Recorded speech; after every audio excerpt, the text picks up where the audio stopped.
আল্লাহর আদালতে দাঁড়াইয়া হিসাব দেওয়ার ভয়। যারা গুনাহ থেকে নিজেকে বাঁচায় রাখবে, ভালো করে মনে রাখবেন, বেশি বেশি নামাজ পড়ার নাম তাকওয়া না, বেশি বেশি তেলাওয়াত করার নাম তাকওয়া না, বেশি বেশি জিকির করার নাম তাকওয়া না, গুনাহ থেকে বেঁচে থাকার নাম হলো তাকওয়া। আপনি বেশি বেশি আমল করেন, ওটা দেখার বিষয় না, আপনি গুনাহ থেকে বাঁচতে পারছেন কিনা এটা আসল জিনিস। চোখের গুনাহ, হাতের গুনাহ, জবানের গুনাহ, অন্তরের গুনাহ, পায়ের গুনাহ, গুনাহ থেকে বাঁচাও হে মুমিন। আল্লাহর ভয় অন্তরে জমা করে গুনাহ থেকে বাঁচো। ও পর্দার আড়ালের আম্মা জানেরা, বোনেরা, আপনার মতো কত মা আপনাকে এত বয়ান দেওয়ার পরেও আপনি বেপরদায় চলা বন্ধ করতে পারেন না। সময় পেলেই বিশ্বনাথ মার্কেটে মার্কেটে ঘুরে, আম্মা জান সফর করে, হিজরত করে, ঘুরে ঘুরে দেখে কি হালাত, বাধা দেবে কে? স্বামীও তো দেখে না, হয়তো কারো স্বামী বিদেশ পড়ে আছে, রাত নাই দিন নাই কত কষ্ট করে কামাই করে টাকা পাঠায়।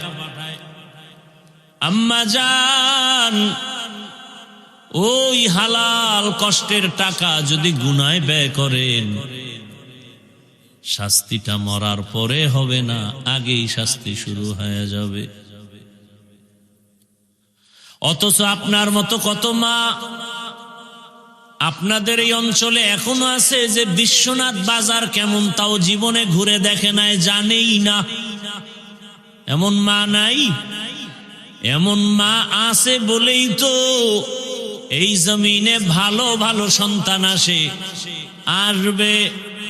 এই মা আছে বলেই তো হাদির মতো সন্তান জমিনে আসছে। রাস্তা দিয়া হাঁটে, মানুষ এসে ভালোবাসার টাকা দেয়। এই যুবক, তুই মায়ের টাকা চুরি করো, বাবার টাকা চুরি করো, সারা রাত মোবাইলে আকাম করবি এই জন্য। আর তোর ওই জাতি যুবকটা রাস্তা দিয়ে হাঁটে আর মানুষ এমনি এসে টাকা দেয়। তো ও কেমন যুবক আর তোর চরিত্র এমন কেন?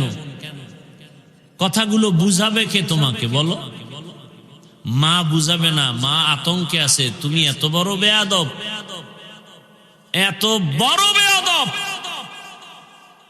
যে তুমি মাকে মারবা, সেই ভয়ে মা কিছু বলে না।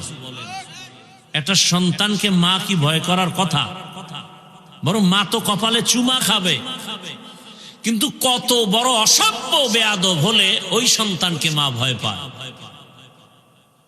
কত বড় অসভ্য বেয়াদব হলে ওই ছাত্রকে শিক্ষক ভয় পায়। একটা আদবওয়ালা ছাত্রকে কোনোদিন শিক্ষক ভয় করবে না, কপালে চুমা খাবে।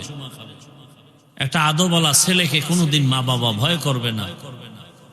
চূড়ান্ত চরিত্রহীন অসভ্য এমন প্রকৃতির চরিত্রহীন সন্তানগুলোকে মা বাবা ভয় করে। আর ঠিকই ওই বেয়াদব গুলো মায়ের গায়ে হাত তুলে, বাবার গায়ে হাত তুলে, যার দৃষ্টান্ত আমার সোনার বাংলায় দেখা বাদ নাই। এগুলো বলতে বড় লজ্জা লাগে। বলার মানুষ নাই, শোনার মানুষ নাই, বিরোধিতা করার মানুষের অভাব নাই। হেদায়াতের মালিক আমার আল্লাহ। ও পর্দার আড়ালের আম্মা জানেরা, বোনেরা, ভালো করে নজর করে দেখেন, আপনার মতো কত মা 5 ওয়াক্ত নামাজ পড়ে, পর্দা করে, মোবাইলের সময় নষ্ট করে না, স্বামীর মাল খেয়ানত করে না, আল্লাহর মোহাব্বত নিয়ে সন্তানটাকে আদর্শ মানুষ বানাবার প্রচেষ্টা চালায়। চোখের গুনাহ করে না, হাতের গুনাহ করে না, জবানের গুনাহ করে না, গীবত করে না, মিথ্যা বলে না, গালি দেয় না।